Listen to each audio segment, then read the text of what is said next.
pagpapasok ng school. Very convenient kasi komportable naman siya, tsaka malamig. Maganda kasi libre nga. Tipid sa pamasahe. Kung nagko-commute ko kasi panay stop, siyempre kukuha sila ng pasahero. Samantala kung sa libreng sakay, dire-diretso yung biyahe mo. Malinis ang ngayon, ang bus natin ngayon. Tsaka mukhang may ngayon for senior PWD, di ba? Magaling, maganda.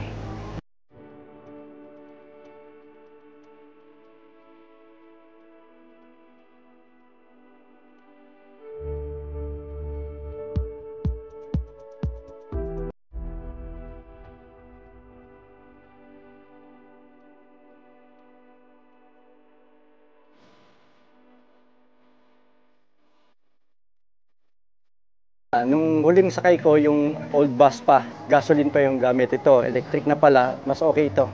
Iwas sa emission. Less pollution kasi electric siya eh. Kumpara dyan sa mga bigas, siyempre alam naman natin na yung usok niyan, which is yun, hindi natin gusto.